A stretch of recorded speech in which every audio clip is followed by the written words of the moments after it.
Perfecto. Bueno, he titulado a esta presentación Data Art, diseño e implementación de ecosistemas biodata y de procesos de creación e investigación artística, ¿no? Porque es de alguna manera en lo que estoy ahora, ¿no? Llevo ya varios años haciendo un recorrido relacionado con los datos, metiéndome en proyectos de índoles distintas, ¿no? Y al final creo que se va configurando un entorno que responde a este título, ¿no? Bueno, desde hace un año he empezado a participar, hemos creado un grupo de investigación que se llama Data Art. No veo aquí con la... Un momentito. Ahí, perfecto. Teorías, métodos y prácticas. Y lo que hacemos en este grupo de investigación, lo componemos personas que somos profesores de la Facultad de Bellas Artes y también doctorandos que están formándose para hacer su tesis doctoral con distinto grado de tiempo, ¿no? Unos que están a punto de terminar y otros que todavía están empezando, ¿no? Pero que de alguna manera tratan investigaciones en torno a los data, ¿no? Habéis visto que en nuestro grupo de investigación es importante el término de biodata, porque lo que hace es mide experiencias del usuario que sean de carácter estético-sensorial e intenta elaborar a partir de aquí proyectos, ¿no? Luego también hacemos una analítica cultural, quiere decir que partimos de los datos y hacemos representaciones visuales a través de mapas o cartografías más o menos sofisticadas para aprender de alguna manera lo complejo que es la realidad y buscar formas de comprenderla con alternativas y con resultados buenos, ¿no? Buscamos también, trabajamos mucho con la fisicidad, con los sensores y los actuadores, buscamos la diferenciación entre unos y otros y cómo coordinarlos a través de procesadores, de tal manera que podamos poner en relación elementos y configurar al final pues, un sistema que sea atractivo a nuestra respuesta estética, ¿no? Y al mismo tiempo buscamos también la fisicidad, ¿no? O sea, la fisicidad de lo que es la instalación, ¿no? No la descuidamos, sino que buscamos que tenga un atractivo innovador y que nos permita pues, conectar con lo social, no solo con los expertos dentro del mundo del arte, sino con un público más amplio, ¿no? Porque nos interesa también esta repercusión del arte tecnológico y científico dentro de la sociedad, ¿no? Nos interesa muchísimo todos los miembros del grupo, de alguna manera tratamos una política de los data con distintas propuestas. Aquí en la columna del centro vemos 3 propuestas, alguna de ellas la analizaremos después. Y luego también nos preocupan los sistemas generativos, ¿no? Una cosa es coger los datos y luego es ver qué sistema se puede adecuar para ver qué puedo hacer con esos datos para aproximarme a mi propuesta artística, ¿no? Y eso es en realidad en lo que nos estamos moviendo ahora.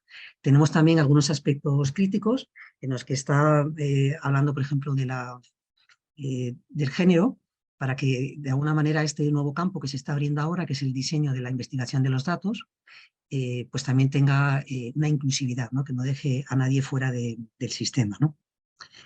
Bueno, el índice que he preparado para la presentación de hoy es primero describir este marco epistemológico que está basado generalmente en la complejidad y el pensamiento sistémico, y luego ver una serie de casos en los que nosotros estamos implicados como grupo, que lo he titulado Sistemas Biodata, ¿no? Y vamos a hablar sobre todo dentro de estos sistemas biodata, he elegido algunos que están muy relacionados con la Universidad San Luis de Potosí y sobre todo con los profesores Heréndira Mancilla y Manuel Guerrero, ¿no? Que para mí han sido un encuentro muy importante en mi trayectoria, ¿no? Entonces vamos a empezar a ver un proyecto que iniciamos con ellos, que es DI-Tree, luego el Machine Vision, luego vamos a ver otros casos de eye tracking que hemos hecho después de estas experiencias previas, con herramientas como Cultul o como Neurológica. Luego vamos a ver un caso artístico de Adafuse, que también trabaja con la web para hacer proyectos artísticos, y luego os describiré también un proyecto que hemos hecho relacionado con las lecturas cerebrales, ¿no? Las lecturas eléctricas del cerebro, ¿no? Y finalmente cerraremos con unas conclusiones. Bueno, en el marco epistemológico que propongo, que está lleno de complejidad y pensamiento sistémico, vamos a hacer alguna pequeña reflexión, ¿no? Para nosotros, o para mí, por lo menos, es muy importante el tema de la complejidad, ¿no? La complejidad no es un término que es específico de un campo de conocimiento concreto, sino que es un denominador común de muchas áreas de conocimiento diferentes, ¿no? Digamos que en la contemporaneidad la complejidad la utilizan muchas áreas de conocimiento porque responde a la situación en la que se encuentran con el desborde de datos que tienen o que tienen que manejar para poder plantear sistemas o poder decidir resolver problemas de una determinada manera, ¿no? Es un modo, lo que yo propongo de acercarme a la complejidad es para explorar, ¿no? Para explorar cómo podemos llegar esquemáticamente, cómo podemos reducir una situación a una serie de iconos, a una serie de elementos que me permitan acceder con una cierta claridad, ¿no? Y que al mismo tiempo me permitan flexibilidad, ¿no? Vamos el tema de la complejidad nos preocupa por un lado porque es una estructura típica para describir los sistemas complejos, pero también porque nos va a permitir crear la identidad. Si yo lo ajusto bien, me va a permitir crear la identidad de estos sistemas y, ¿por qué no?, construir la complejidad en los modelos personales que cada uno de nosotros desarrolla en sus propios proyectos artísticos, ¿no? Bueno, la complejidad es un término globalizador, es multidisciplinar, está formado por aportaciones que proceden de campos muy distintos del conocimiento. Es un pensamiento sistémico que se basa en crear elementos, establecer relaciones, proponer reglas y patrones y establecer un límite con el entorno, ¿no? Cuando uno quiere crear un sistema tiene que saber lo que está dentro y lo que está fuera, aunque el límite sea un poco difuso, ¿no? Porque si no es complicado manejarlo, ¿no? Y luego hay que ver también que este tipo de sistemas me parece que son adecuados porque trabajan con totalidades, ¿no? Lo que trabajan lo que intentan ver son interrelaciones y patrones, ¿no? Dentro de estos sistemas, qué es lo que emerge después de ponerlos en funcionamiento y qué podemos de alguna manera deducir de todos estos resultados, ¿no? Y luego también me interesa mucho porque proporcionan un lenguaje que nos permite una metodología que modifica la manera de pensar, la forma de relacionarnos con la realidad, ¿no? Y esto me parece que es un feedback que también me parece que es interesante. Si lo ponemos de forma gráfica, estos elementos que hemos visto de la complejidad, podemos ver que en la parte de arriba el sistema está compuesto de elementos y relaciones, y las relaciones mueven tanto los propios elementos entre sí como la relación que tienen el propio sistema con el entorno o los elementos con el entorno. Y veis también que al límite, a la derecha hay un límite, que quiere decir que hay una frontera entre lo que forma parte del sistema y lo que se queda fuera. Si vemos la palabra sistema o el pensamiento sistémico desde el punto de vista horizontal, podemos ver que son dos formas de organización, una que tiene que ver con lo conceptual y otra que tiene que ver con lo representativo. Desde el punto de vista de lo conceptual es la forma de diseñar estructuras y procesos, y desde el punto de vista de la representación buscar modos que pueden ser grafías, pueden ser mapas, que se pueden representar por grafos o por modelos complejos. Esto serían un grafo de 4 nodos a la izquierda y a la derecha serían modelos geométricos de sólidos platónicos que no dejan de representar pensamientos complejos ya muy antiguos, ¿no? Bueno, las características de la complejidad es un comportamiento siempre colectivo. Cuando uno trabaja con la complejidad no es de un único elemento, sino que son de componentes interconectados que de alguna manera producen acciones entre los componentes y de los componentes con el fondo o con el ambiente donde están ubicados y que proponen una resolución que muchas veces es difícil de predecir, ¿no? Y que además lo que me fascina a mí es que nos seduce, ¿no? Es una proposición siempre nueva que nos atrae, ¿no? Nos parece que estamos llegando a un lugar en el que no ha estado nadie antes, o por lo menos nosotros lo reconocemos como un lugar innovador. Codifican también y procesan gran cantidad de información, por lo tanto, esto también es muy, muy contemporáneo y esto me parece que es interesante. Y luego que tienen una adaptación con el entorno continua, ¿no? Del entorno con ellos y de ellos con el entorno, ¿no? Podemos ver que esta forma de relacionarse del sistema con el entorno es, como hemos visto, de derecha a izquierda y izquierda a derecha. Digamos que el sistema se actualiza con los datos que el entorno le va dando en tiempo real y el entorno, de alguna manera, se sujeta a las normas o a los modelos que le propone el sistema. Bueno, dentro de esta proposición inicial, vamos a empezar a analizar algunos sistemas en los que estoy relacionada dentro del grupo de investigación o con otros grupos que he formado parte durante estos años, ¿no? El primer sistema que vamos a analizar es el sistema de eye trackers o eye tracking, que es con un sistema muy concreto, que es de iTree, que como no, mi homenaje a Manuel Guerrero y Aríndira Mancilla, que estuvieron como investigadores visitantes en la Universidad Complutense de la Facultad de Bellas Artes en el año 17, ¿no? Y que vinieron con dos temas que a mí me parecieron fascinantes. El de Manuel era parámetros de diseño para el uso de textos de pantalla y su óptima visualización, y Heréndida venía con un proyecto de simplicidad y complejidad de la forma, percepción visual en las ilusiones ópticas. Claro. Yo en aquellas épocas estaba trabajando con wearables, entonces estaba haciendo conectividades con dispositivos cotidianos que los colocaba generalmente a lugares próximos al cuerpo, y lo que hacía es que esos dispositivos cogieran información en tiempo real de mi contexto, del entorno en el que yo me ubicaba o las personas que los llevaban, y a partir de ahí lo que hacía es elaborar procesos con los procesos conceptuales con los datos o generativos con los datos que iba obteniendo. Claro, esta eclosión de los tres puntos de vista pues funcionó. Yo por lo menos me sentí muy en sintonía con lo que planteaban, y gracias a esto pues surgió este primer proyecto que os voy a enseñar ahora. Mi homenaje también a otros dos doctorandos que ya seguramente son profesores, ¿no? Que son Rocío de ahí de la Universidad eh, San Luis Potosí, yo sé que Rocío está en la capital, ¿no? En México, México ciudad, ¿no? Y está Rocío Hernández González y Luis Teniente Paulín, ¿no? Que sé también que está por ahí por el Congreso, y me ha alegrado muchísimo de poder eh, reconocer, ¿no? Y podernos reencontrar. Bueno, visto esto, vemos que partíamos de la percepción visual, ¿no? Después de hablar en este proyecto nos dimos cuenta que lo que nos movía era la percepción visual, mirar cómo funciona el ojo humano, cómo ante estímulos concretos hacíamos una lectura de lo que teníamos cuando teníamos una imagen delante. Intentábamos demostrar pues, qué pasaba con eso, o sea, como si había características comunes, o si verdaderamente todas aquellas leyes que nos habían enseñado, la Gestal, etcétera, había de alguna manera que replantearlas con estos sistemas nuevos de analizar el recorrido visual en una imagen. Y por tanto también desde el punto de vista creativo, para poder hacer composiciones que fueran más o menos eficientes cara a nuestros proyectos personales. Entonces, bueno, partimos de experimentos que estaban diseñados ex profeso para este caso, ¿no?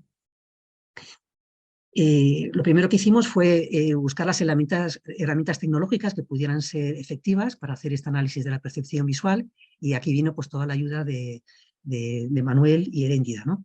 De alguna manera pues me enseñaron lo que estaban haciendo allí en la universidad, y claro, quedé fascinada por el grado de sofisticación que estaban llevando, con el que estaban desarrollando su proyecto. Bueno, nos fijamos como objetivo monitorear el proceso de percepción de la forma ante las imágenes que ellos proponían, ¿no? Y la nomenclatura que de alguna manera manejamos entonces fue el número de fijaciones, mapa de color, rutas de exploración o rutas acádicas, duración de la mirada en cada una de lo que el observador se mantenía en cada una de las partes de la imagen, y luego también hacer indagaciones sobre posibles áreas de interés en las imágenes, ¿no? Y luego también visualizábamos la densidad espacial, la densidad que tenían las fijaciones de un grupo, ¿no? De todas las personas que participaban en el experimento, ¿no? Bueno, para hacer esto lo fundamentamos en la teoría de la Gestalt. Yo estaba trabajando aquí en Madrid en este tema con mis alumnos, y entonces compartimos los tres nuestros conocimientos, trabajamos con otros modelos de percepción, pero nos fijamos en este porque era muy relacionado con la imagen, ¿no? Y lo que intentábamos era buscar si había unas relaciones isomórficas entre todo lo que aquello que veíamos en el campo visual y aquello que se reflejaba en el campo cerebral, ¿no? Si podían existir un mapeo más o menos parecido, si el comportamiento que nosotros aludíamos al campo físico, pues se podía reproducir también en el campo cerebral. Bueno, siempre partimos de los orígenes, de los tres, Wertheimer, Kafka y Keller, que de alguna manera plantearon estos sistemas de la Gestalt, que también hay unos profesores que lo analizaron muy bien, por eso voy a pasar muy rápido, pero que decían que se tenía que ver una realidad siempre pensando en un todo, y que no era simple la suma de las partes, sino que primero había que ver el todo y luego ir a cada una de las partes para comprender aquella idea general de la imagen que teníamos, ¿no? Luego también partían que había una metodología innata en el hombre y una forma de organizar perspectivamente cualquier situación real en la que se enfrenta, ¿no? Y esto que se daba lugar a que ellos generasen unas leyes de organización perceptiva que, bueno, pueden ser variables porque dependiendo de dónde se cojan, pues unos aluden a un número determinado, pero nosotros intentamos ser inclusivos y recoger más o menos todo aquello eh, que teníamos en nuestras manos, ¿no? Para poder diferenciar al máximo posible. Luego veíamos que cuando nosotros percibíamos, hablamos también mucho sobre este tema, no solo era el hecho de percibir, sino que muchas veces la experiencia previa del sujeto cuando se asomaba a estas imágenes y el contexto donde se encontraba también podía influir en los resultados de que un día percibiese una escena de una determinada manera y otro día de otra manera distinta, ¿no? Y luego vimos también que esta forma de percibir era una capacidad innata que estaba en el hombre y siempre para poder hacerse con mucha rapidez con los estímulos que recibía del exterior y poder reaccionar también con prontitud, porque tiene que saber muy bien qué es lo que quiere hacer, si es una situación de peligro, si es una situación de afecto, etcétera, ¿no? Bueno, las leyes de organización perceptiva, nosotros planteamos que había 12, y entonces habíamos unos principios de agrupamiento, que son los que se vieron ayer: pregnancia, semejanza, proximidad, vinculación, destino común, cerramiento, articulaciones y restos, ley de enmascaramiento e inclusividad, y otras que tenían que ver con la discriminación de la figura del fondo, ¿no? De ver qué es lo importante, qué es lo que de alguna manera discrimina el tema de una situación y qué es aquello que lo enmarca, que de alguna manera acompaña el tema del que nosotros hablamos, ¿no? Entonces decíamos que había un principio de discriminación figura-fondo, una ley de familiaridad para elegir qué es lo que es la figura y el fondo para cada uno de nosotros siempre que hubiese igualdad de condiciones, y finalmente una ley de contraste, ¿no? Esa inmediatez que tiene siempre el contraste en una escena para diferenciarse y convertirse en protagonista, ¿no? Bueno, estos eran algunos ejemplos que estuvimos manejando. Y luego lo que hicimos fue buscar también, a la hora de hacer este proyecto, bueno, vimos los que se estaban haciendo ahí en México, y nosotros planteamos uno es profeso para este encuentro que íbamos a tener los tres, y vimos que podía ser interesante trabajar con la percepción del color, ¿no? Entonces estuvimos midiendo, nuestro objetivo era registrar y medir cómo percibíamos el color en una situación muchas veces ambigua, ¿no? Bueno, cogimos este eye tracker de esta marca. Es una startup danesa que procede de la Universidad de Copenhague. Ahí están los fundadores, y es un dispositivo pues, que era portátil, que tenía un sensor de infrarrojos que lo que hacía era captarte tanto el posicionamiento como el movimiento de la pupila, ¿no? Con mucha precisión. Este es el aparato en sí, que lo trajeron, lo aportaron tanto Herendida como Manuel.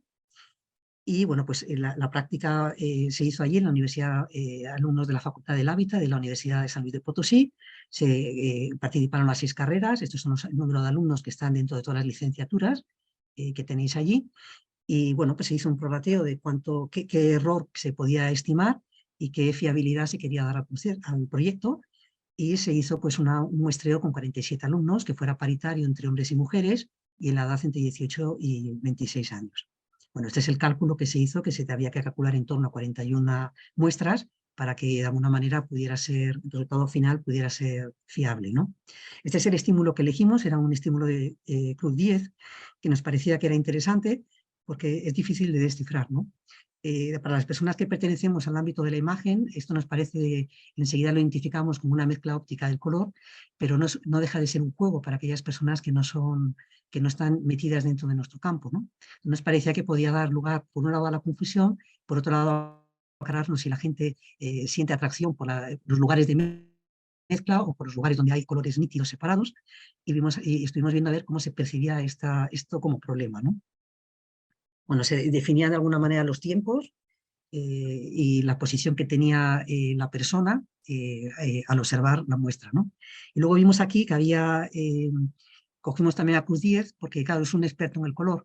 Nosotros cogimos dentro de las propuestas cromáticas que propone la mezcla aditiva, que es la más sencilla, pero este artista, que acaba de fallecer hace poco, pues tiene un montón de metodologías para hacer mezclas cromáticas muy interesantes, ¿no? En las que participa de alguna manera el observador de una forma dinámica, ¿no?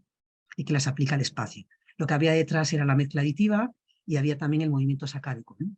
En estos lugares de intersección donde se producía la mezcla óptica, lo que ocurría es que había 2 perfiles o 2 límites de una forma que jugaban entre sí, y como el ojo de alguna manera no se mantiene estático, sino que tiene siempre un movimiento sacádico muy rápido, pues lo que hace es mezclar los colores en el lugar donde se mezclan 2 superficies cromáticas muy pequeñas, ¿no?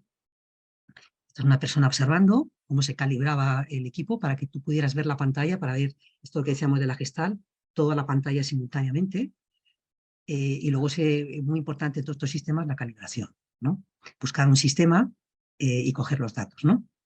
Y luego al final pues publicábamos los datos de todas aquellas medidas que nos atraían, pues aquellos lugares que tenían mayor atracción para el observador, que veis que es justamente el lugar del blanco, donde se produce la mezcla óptica total, y cómo se codificaba de alguna manera la mayor intención del observador, ¿no? Por este mapa automático. Y luego se tanteó con áreas de interés qué es lo que pasaba en determinadas zonas de la imagen. Esta era la forma de hacerlo, el área 1, el área 2, el área 3 y el área 4, que consideramos que era importante observar qué pasaba, y bueno, pues se codificó por tamaño. Tenemos aquí codificado qué áreas eran de mayor interés, ¿no? Veis que la diagonal de izquierda a derecha y de abajo a arriba es la que acapara mayor la atención, y que la parte central indudablemente es la que acapara mayor número de fijaciones por parte del observador. Se tomaron muchos datos y luego se hizo una densidad de todas las fijaciones de las personas que participaban. Bueno, una vez que, bueno, espero haberlo descrito, Erendida y Manuel, de una forma que os agrade, ¿no? Pero es que me siento muy agradecida a esta primera incursión dentro de este campo del eye tracker, ¿no? Bueno, la segunda manera fue trabajar con esta máquina, que era una máquina virtual, que también la propusieron estos profesores. Y bueno, aquí trabajamos con inteligencia artificial y era algo muy interesante, porque de alguna manera el sistema estaba entrenado para poder analizar imágenes casi de cualquier tipo. De tal manera que lo que hacía el observador era subir una imagen a su sistema virtual, y el sistema virtual te devolvía una serie de información eh, relacionada con cómo creían ellos que veía un ojo estándar, fabricado con unos algoritmos matemáticos, ¿no? Basado en la experiencia de muchos datos previos, ¿no?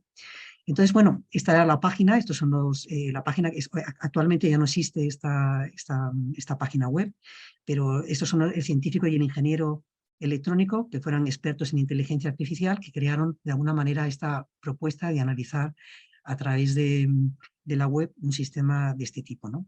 Lo que se medía en este sistema era el grado de desorden de la imagen, que desde el punto de vista del arte y del diseño es muy importante, sobre todo del arte.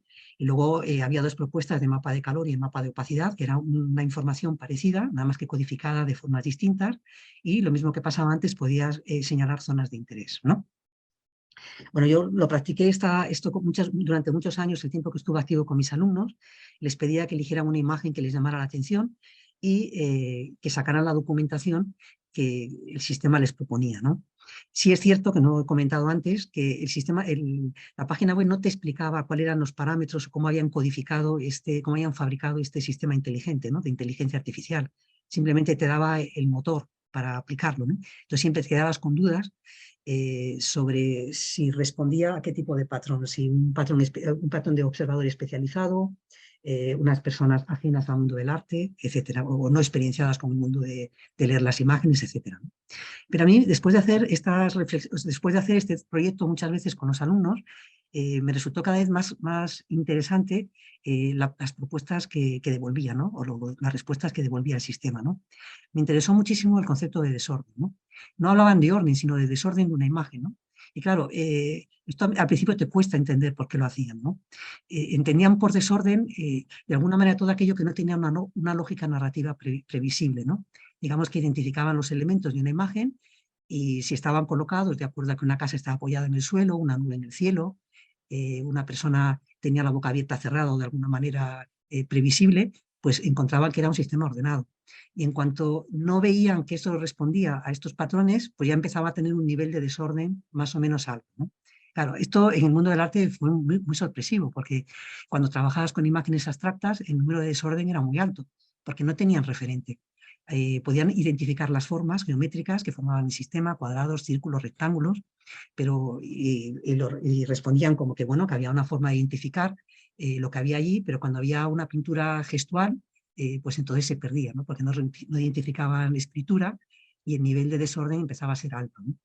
Y luego, dentro del desorden, claro, que es lo que ocurre, por ejemplo, con movimientos como los surrealistas, que trabajan con elementos que se reconocen, pero que de pronto pues tienen una ubicación que no está, no es la previsible. Te encuentras una casa en la nube, una pipa metida dentro de luz, bueno, una serie de cosas que que no tienen una lógica narrativa estándar, ¿no? Entonces también empezaba a aparecer desorden, ¿no? Y luego las imágenes, que eran, como en este caso, que es de la historia del arte tradicional, pues a veces también costaba comprender de alguna manera la escena, porque no respondían también a escenas tradicionales, ¿no? Esto de degollar con esta exageración, ¿no? Barroca, una escena, pues no parece que es típica a lo mejor de los sistemas tradicionales, ¿no? Luego aparecían a la derecha, he puesto en vertical el mapa de opacidad y el mapa de calor, porque responden prácticamente a lo mismo. El mapa de calor lo que hace es poner por colores aquellas zonas donde la gente dirige la mirada, ¿no? Entonces podemos ver que en este caso es justamente ese momento de tensión en la espalda con los brazos donde la persona está ejerciendo una defensa frente a este degollamiento que está sufriendo, ¿no? No es la cabeza o el degollamiento en sí, sino es la actitud de defensa de la persona, ¿no? Entonces esto es interesante, ¿no? Y bueno, pues hay marcados una serie de hitos y hay otros que aparecen casi en penumbra, ¿no? Y lo mismo ocurre en el mapa de opacidad, nada más que aquí la intensidad, en vez de medirse con un mapa caliente-frío, lo que se mide es con un claroscuro, de tal manera que los términos más claros son los que tienen mayor atracción por parte del espectador, y cuanto más oscuros aparecen o más los envuelve la oscuridad, son elementos que casi no lee el observador o no necesita leer para comprender la escena, según el título que le propone el autor, ¿no? Y luego, claro, seguía siendo muy interesante estas zonas de interés que también se podían practicar, ¿no? Claro, el título era muy importante en este tipo de obras, leer el título, la propuesta del autor, porque así eso te da una premisa de qué zonas de interés debía señalar, ¿no? En este caso, estaban degollando a la persona y fijaros que solo tiene un 77% de interés, ¿no? Entonces quiere decir que hay otras zonas que quizás no responden al título y que acompañan, pero que tienen, como decíamos antes, ese lugar de tensión, de defensa del propio observador. Bueno, yo les pedí a los alumnos no que utilizaran imágenes tradicionales de la historia del arte, eso es un caso excepcional, sino que buscaran imágenes o fotografías contemporáneas que les atrajesen y que las sometieran de alguna manera a este tipo de sistema, para que ellos aprendieran a ver que cuando ellos proponen imágenes, qué es lo que pueden, qué puntos de interés pueden proponer al observador, ¿no? Bueno, aquí hay videojuegos, cada uno de acuerdo a su interés personal, pues iba utilizando imágenes de unas épocas o de otras, carteles, imágenes de dibujo, imágenes manipuladas por el propio observador, etc. La tercera experiencia fue una experiencia muy bonita que tuvimos también en la Facultad de Bellas Artes dentro del grupo de investigación que nombraba antes el profesor Manuel Guerrero, que tenía que ver con el grupo de investigación al que yo he pertenecido durante muchos años, pero que he finalizado hace un año, ¿no? Bueno, este grupo de investigación estábamos interesados en esta herramienta y también otra vez desde el punto de vista del color. Entonces lo que hicimos es buscar un proyecto en el que nosotros pudiéramos tener un proyecto de la Semana de la Ciencia que nos pudiera financiar una licencia de poder trabajar con una página, un sistema web, una plataforma web, donde nosotros pudiéramos eh, desde la cámara que viene en el ordenador, pudiéramos de alguna manera hacer un seguimiento de las imágenes a un público muy genérico, ¿no? Que no tuviéramos de alguna manera experiencia o incluso que lo pudiéramos hacer a través del móvil, ¿no? Esta era la plataforma de Cultul, entonces nos decía que era una plataforma que ejercía, de alguna manera nos permitía diseñar los sistemas del eye tracker para que se ajustase a nuestras necesidades y por otro lado pues nos facilitaba el acceder a través del ordenador, acceder a través de un móvil, haciendo la calibración del observador frente a la imagen de una forma muy sencilla, ¿no? Bueno, pues conseguimos la licencia, estuvimos durante 2 meses trabajando con esta herramienta, seguía siendo nuestro tema la percepción y el color, le llamamos investigar comportamientos cromáticos preferentes al observar imágenes, ¿no? Nuestra preocupación ahora era ver qué asociaciones cromáticas hacíamos dentro de la imagen, si seguíamos los típicos movimientos de complementariedad, de claro-oscuro, de caliente-frío, de mayor luminosidad en la imagen, etcétera, ¿no? Entonces, pues bueno, vimos que la manera de hacerlo nos agradaba que fuera en remoto, que no conociéramos al espectador, que un mismo enlace pudiera servir para un número muy grande de personas. De hecho, logramos acceder hasta 107 personas o 108, creo recordar, y nos pusimos a medir, ¿no? ¿Qué diferencia había de este tipo de planteamiento con respecto a los anteriores? Que nosotros también no solo podíamos medir las medidas ópticas, sino que también podíamos medir las emociones, ¿no? Porque el sistema nos lo permitía. Y bueno, pues nos pusimos a ello. Esta era la pantalla inicial para generar este tipo de, de sistema. Dábamos la bienvenida y explicábamos de una forma muy resumida en qué consistía, porque considerábamos que tenía que tener la persona información para que no se nos descolgasen. Decíamos, usted va a observar unos datos, le vamos a proponer un sistema de calibración, le ponemos un ejemplo previamente para que usted se coloque la pantalla o el móvil como quiera, y luego vamos a hacer simplemente, póngase a disposición de ver las imágenes a su gusto y nosotros vamos a registrar qué es lo que hace con los ojos, ¿vale? Y qué es lo que movimientos faciales de alguna manera ejerce cuando se pone delante de las imágenes, ¿no? Y nosotros lo que haremos será coger estos datos y luego lo que haremos es procesarlos y analizarlos, ¿no? Y al final les proponemos hacer una encuesta de satisfacción para ver si este sistema les ha agradado o no, ¿no? Para poder aprender para otras etapas, ¿no? Entonces, de las medidas emocionales, cogimos las emociones básicas universales que proponía Paul Ekman del año 60, que eran unas emociones, las 7 primeras que aparecen aquí: la alegría, la sorpresa, el escepticismo, la tristeza, el miedo, el asco y la ira, que veis que ya simplemente la palabra es difícil de aclarar, ¿no? Porque no todos, o sea, podían equivaler la alegría a la satisfacción, a la felicidad, al júbilo, al optimismo, y por lo tanto veíamos que era complejo, de alguna manera, los resultados que íbamos a obtener, especificarlos muy bien en un campo, pero sí veíamos que era como un lugar, un estado de cosas que eran parecidas, ¿no? Aunque pudieran estar un poco diferenciadas entre ellas, ¿no? Y lo que vimos también es que la propia empresa incluía una emoción nueva, que era la neutra, porque consideraba que había personas que no mantenían, cuando observaban una imagen, una musculatura neutra, ¿no? Entonces, bueno, aquí hicimos las medidas oculares que podíamos obtener, eran mapa de calor, zona de interés, desorden y mapa de opacidad, muy parecido a lo que hemos obtenido con nuestros sistemas, ¿no? Y luego hacíamos la encuesta de satisfacción y les dábamos las gracias. Bueno, estas es las personas con las que pudimos hacer: la Universidad Complutense, la Facultad de Bellas Artes, la Fundación para el Conocimiento Madrid+D y la Semana de la Ciencia, que era la que financiaba económicamente el proyecto, ¿no? Y luego investigar, lo que nos proponíamos era medir el recorrido visual, óptico, y medir las emociones, ¿no? Esto es lo que hemos visto hasta ahora, y les decíamos a las personas que lo que íbamos a hacer es publicar los resultados en una plataforma web de la UCM y que haríamos un artículo científico con los resultados que íbamos a obtener. Bueno, para poder hacer este artículo, cogíamos unos datos del observador que respondían también a qué tipo de género respondían, dando la oportunidad de que se definieran de una forma amplia.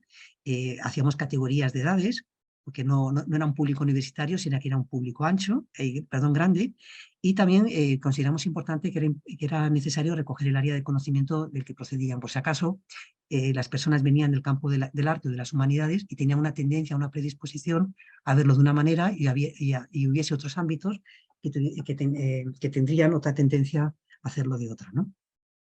Bueno, el seguimiento, lo que hacíamos es registrar el seguimiento ocular y la reacción facial, ¿no?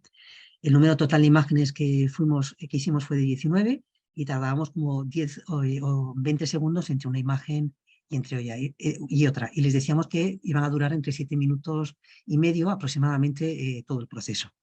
Bueno, empezábamos con el proceso de calibración, les decíamos que colocaran su cuerpo, que ajustaran su visión a la cámara, y si en el sistema no detectaba los ojos, pues les pedía que lo volvieran a repetir. Claro, aquí entramos justamente en el periodo de la pandemia, y aquí tuvimos un problema importante, que nosotros a la facultad teníamos que ir con mascarilla, y entonces no reconocía la parte de la mascarilla como una cara, ¿no? Porque tapaba parte de las facciones que estaba acostumbrada a reconocer. Entonces teníamos que aislar a la persona, o nos teníamos que aislar nosotros para hacer las pruebas, ¿no? Y bueno, pues tuvo su dificultad, pero también su aprendizaje, ¿no?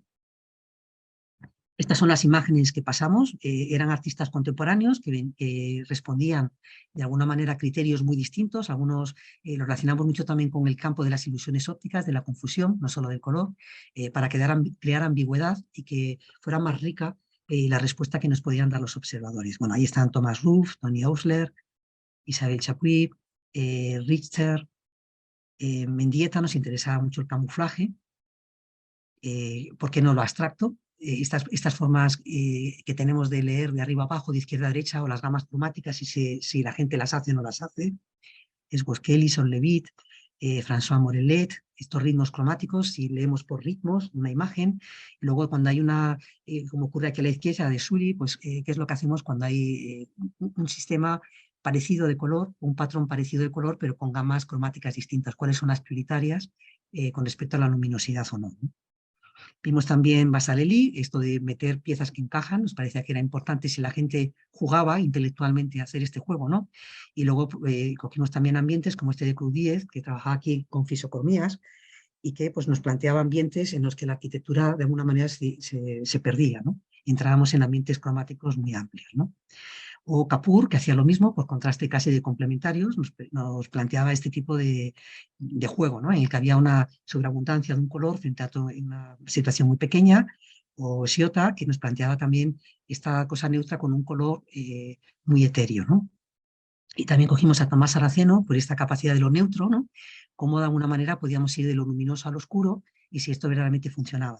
Y también probamos con Kentridge si seguíamos esta movilidad de alguna manera del color, ¿no? Si hacíamos el recorrido, una vez que reconocíamos el agua, aunque fuera una imagen monocroma, pues hacíamos como el recorrido del fluir del agua, ¿no? Que queríamos descubrir cómo somos de simbólicos, ¿no? Al percibir la imagen.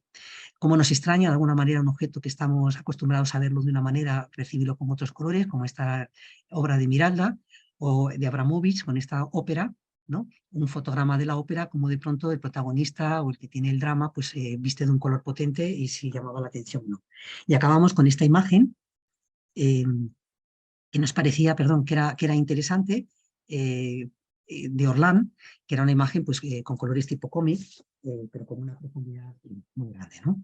Bueno, a partir de aquí, lo que bueno, que os decía antes, lo que buscábamos en la expresión facial asociada a estas determinadas emociones universales, y veíamos también que lo que podíamos medir era el nivel de probabilidad de que sintieran de alguna manera estas emociones con una escala de 0 a 100, ¿no? Esa era nuestra forma de medir, bueno, lo que medía el sistema, ¿no? Bueno, esto es el progreso que hacíamos el calibrado del sistema, crear el proyecto, crear el cuestionario, seleccionar las muestras cromáticas, recoger los datos, procesar y analizarlos, ¿no? El calibrado del sistema era muy parecido a lo que vimos antes, nada más que aquí tenía que ver con la cámara que viene en el propio ordenador o otra cámara que tú podías añadir.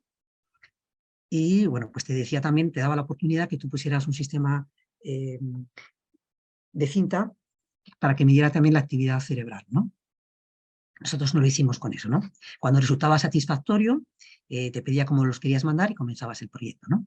Para crear el proyecto, podías partir de un proyecto nuevo, un proyecto establecido, y hacías haciendo un cuestionario que era muy rico en forma de pregunta al observador. Podía ser con una pregunta única, preguntas múltiples, preguntas visuales, preguntas con imágenes comparadas, con porcentajes. O sea, nos dimos cuenta que la herramienta para hacerlo era muy rica en cosas muy intuitivas, ¿no? Y bueno, pues nos pusimos esta área cualquiera de las herramientas para que veáis visuales, podíamos tener iconos de este tipo, ¿vale? Esto es más que nada para que veáis cómo se manejaba. Las imágenes, distintas herramientas, podían ser también imágenes en movimiento, etcétera, ¿no? Pues también se analizaban videojuegos, ¿no? Luego tú configurabas de alguna manera lo que es la representación visual, la máquina para que tú pudieras acceder como te era más simpática para poder vender la aplicación al espectador. Y bueno, seleccionaba las 19 muestras cromáticas, esta era la forma de seleccionarlas, y luego lo que hacías era medir de alguna manera la información cromática que te facilitaban. Bueno, nosotros basamos en los contrastes de ítem, que eran los colores puros, claroscuro, caliente frío, complementarios, simultáneos, saturación y cantidad. Esta era un poco la preocupación que teníamos en este caso, ¿no? Si verdaderamente el lenguaje cromático basado en ítem funciona a la hora de relacionar unos elementos con otros en la imagen, ¿no? Y también veíamos que como el color a lo mejor podía en algunas imágenes funcionar como un elemento integrado dentro de una imagen y pasar desapercibido porque describía con claridad o nos informaba de cómo eran los objetos. Perdón, eso es como forma natural, el elemento integrado que respondían a una imagen armónica atractiva, como el color podía utilizar como protagonista de la forma más caótica o más expresiva que quiere el autor. Disculpadme. Y luego también pues como soporte, ¿no? Que también podíamos encontrar imágenes que eran cromáticas, pero que los colores no tenían un significado adosado, ¿no? Y vimos que a veces lo que hacían era atraer la atención, informar, desarrollar asociaciones, crear equilibrios o simplemente generar ritmos, ¿no? Bueno, estos son lo que manejábamos, los esquemas de cada una, los estuvimos revisando para ver qué podíamos hacer y nos pusimos a recoger datos, ¿no? Estos datos aquí eran muy ricos, también teníamos el heat map, el mapa de calor, la opacidad, los puntos de interés. Aquí teníamos vídeo, nos facilitaba un vídeo de cómo la persona iba de un lugar a otro y también nos facilitaba un vídeo en el que se recorrían simultáneamente todas las imágenes de todos los observadores que habían observado ese patrón, ¿no? Y lo mismo ocurría con las fijaciones y con los mapas de calor, ¿no? Los lugares más importantes y la forma de recorrerlos, ¿no? Y luego los datos emocionales lo hacíamos a través de tablas en la que nos especificaba en porcentajes qué emociones había tenido cada uno de los observadores y luego comparativamente nos ofrecía gráficos, ¿no? Y en cualquiera de los casos, todas las experiencias que teníamos estaban a través de datos cuantitativos, ¿no? Bueno, podíamos acceder, nos daba varias formas de acceder, podíamos acceder mandando un enlace o publicando un enlace estándar en la web y cualquier persona que lo leyese podía activarlo y entrar dentro de la aplicación. Bueno, nosotros recogimos estas en una serie de carpetas, ¿no? Por cada uno de los problemas que teníamos. Y esto era cada día sorpresivo. Cuando veíamos, esto es un 6x6, 6x5, 30 observadores, ya digo que llegamos hasta 100 y pico, y ya veis que la forma de centrarnos en una imagen es muy variada, ¿no? Y era muy bonito ver simultáneamente cómo las personas iban eligiendo recorridos distintos, cómo había personas que se centraban solo en un elemento de la imagen, había otras que iban a la periferia directamente, y bueno, aprendimos mucho de poder ver esto. Lo mismo ocurría cuando trabajamos con el interés desde el punto de vista del claroscuro. Estos eran los recorridos visuales, personas que ni siquiera entraban, y bueno, personas que se centraban en una serie de elementos con muy poca intensidad, muy rápidos, o que estaban siempre en el mismo lugar, ¿no? Bueno, los datos visuales, este os pongo uno en grande, porque es una imagen es una imagen fotográfica muy bien construida, pero que crea sorpresa por esta forma de trabajar con frutas o con elementos vegetales, combinarlos en la imagen y poner colores no previstos, ¿no? Entonces, bueno, pues esta es la forma, el lugar que atraía más al observador. Ocurre también con la forma de recorrer la imagen, empiezas por la boca y vas haciendo de uno en concreto, ¿no? Porque había muchísimos, ¿no? Y los datos emocionales era muy bonito porque había como un elemento temporal en la parte de abajo y en el elemento vertical también se recorría de una forma dinámica, ¿no? Y recogíamos los datos pues, por todas las emociones que habíamos visto en cada una separada con un color y de forma simultánea, ¿no? Y en cada momento tú veías cómo iba evolucionando el estado de ánimo del observador, ¿no? Los datos cuantitativos fueron muy variados, algunos, por ejemplo, como el género, nos daban tablas de este tipo. Las fijaciones, nos hablaba también de, bueno, nos daba aquí si se había completado el proceso o no, si tenían una buena percepción en el calibrado y en cada una de las preguntas, pues qué nivel o qué respuesta nos daban, ¿no? Y bueno, pues podíamos comparar cosas muy, muy atractivas, ¿no? Bueno, para procesar los datos tenían unas herramientas muy sofisticadas en tiempo real, de tal manera que yo podía elegir o el comportamiento de un determinado autor, de hecho lo hicimos, o sea, de una determinada persona, que no sabíamos, eran totalmente desconocidas para nosotros, no nos llegaba ni la fotografía ni el nombre, eran anónimas, o podíamos ver en vertical qué es lo que había pasado con todos en una misma propuesta, ¿no? Y entonces nos pareció que era un desafío interesante, ¿no? Bueno, analizamos los resultados en forma de barras, en forma de vídeos, con muchos tipos de gráficos, en el que íbamos de alguna manera pues, viendo las posibilidades comparativas entre uno y otros.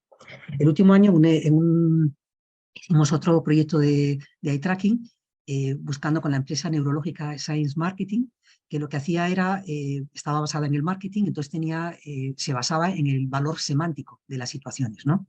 Esto está subvencionado por un proyecto de innovación en el que también participó Erendira Mancilla, la profesora Erendira Mancilla, y que fue el año pasado, el año 21 y el año 22. Y también participó también, o sea, ayudaron a financiar la Semana de la Ciencia con dos actividades, una de Food Design y otra con el eye tracking en el aula, que en ambas partes lo que medíamos era experiencias sensoriales y las analizábamos, ¿no? Bueno, esta era la herramienta de Copérnica, que la llamaban Copérnica la herramienta, y nuestras preguntas aquí eran de carácter temático. Poníamos una imagen que podía venir del mundo del arte o de experiencias personales de las personas que formaban parte del grupo, y después de ponerle la imagen le preguntábamos: ¿te imaginas el aroma de este melón? ¿Qué sabor tiene? ¿Crees que te miran estos personajes? ¿Crees que son frescos estos productos? ¿Hay un olor fuerte en la imagen? ¿Te apetece comerte un sándwich cuando ves esta imagen? Etcétera, ¿no? Bueno, también participaban cada uno de los componentes del equipo. Bueno, este es otro tipo de preguntas, con unas que hizo Elisa Miravalles, que también está participando en el congreso, en el seminario. Entonces ponía experiencias muy cortitas en las que trabajaba con elementos de comida, haciendo experiencias, eran microrelatos muy interesantes, y hablaba: ¿a qué percibes el sabor del zumo? La naranja llora o grita, ¿te gustaría moldearla? La pieza que estoy haciendo tiene sabor. ¿Has oído disparos? ¿Te pican las manos después de manejar este producto? Bueno, preguntas que nos parecía que podían ser interesantes y ver la riqueza perceptiva que tiene la persona, además de solo la visual, ¿no? Si conceptualmente también mueve elementos que dan sentido a lo que hace. Desde el punto de vista de la historia del arte, Beatriz Fernández hizo esta selección, que veis que tiene que ver con las preguntas del sándwich, por ejemplo, de la bebida, del aroma, etcétera. Concha García hizo cómo batir un huevo para hacer una tortilla con sonido. Entonces hacía preguntas muy, muy sofisticadas en cuanto a qué es lo que nos ocurre cuando vemos el sonido repetitivo, ¿no? de algo que estamos acostumbrados a procesar en la comida. El trampantojo como elementos, estos son elementos que son elementos de comida, pero están hechos de otros materiales, ¿no? O sea, aquí están hechos pues, con elementos que todo esto se puede comer, simulan a objetos que no se comen, pero al final son para comer, ¿no? Como ocurre aquí, ¿no? Y las que hizo Elisa Miravalles, no da tiempo a poner ninguna, pero eran muy interesantes porque duran muy poco tiempo, y era experimentar con las manos estos elementos de comida y provocar al espectador a que tuviera experiencias más sofisticadas, ¿no? Hizo con el chocolate, con la mantequilla, con la naranja, etcétera, ¿no? Y tenemos como último a Ricardo Fernández, que trabajaba trabajando con la cocina, pues haciendo ruidos y registrando esos sonidos pues, del pan, del cuchillo, etcétera, ¿no? Y los iba registrando y iba haciendo luego composiciones acústicas con los datos que iba obteniendo, ¿no? Luego tuvimos una experiencia de Adafuse, también una experiencia creativa, que también vino de un proyecto de innovación del año 21-22, con dinero de este proyecto, y con la semana, que la incluimos también en la Semana de la Ciencia del año 21, ¿no? Está hecho lo he puesto por orden alfabético, pues aparezco en la primera, pero no porque lo dirigimos entre los tres. De hecho, el promotor de esto es Antonio Labella, que nos reunió a Salvador Sancha, que es una empresa que trabaja con escenas de personas que necesitan ampliar su capacidad perceptiva o sensitiva, y entonces hace experimentos que les ayudan a apreciar estos elementos que les es difícil de una forma autónoma, ¿no? Y bueno, pues esta es su empresa, y creamos aquí a través de una pantalla, poníamos una forma de multiplicar unos microorganismos pequeñitos en su proceso de reproducción, eran del olivo, y lo que hacíamos es, pues mientras que se movía, el espectador entraba en la sala, se encontraba estos mecanismos, y según los iba observando, había una cámara que captaba la presencia del observador, y había un programa que iba interviniendo en la imagen que tenemos en grande, ¿no? Había preparado una serie de capas con cosas parecidas a las células, y entonces teníamos un procesador que era aleatorio, y lo que iba era moviendo, ampliando, haciendo transparente los colores, dándole ritmos de movimiento, etcétera, ¿no? Y va configurando cada vez lo que es el espacio, ¿no? Este es el sistema que diseñamos, lo presentamos a un congreso y hicimos una publicación, ¿no?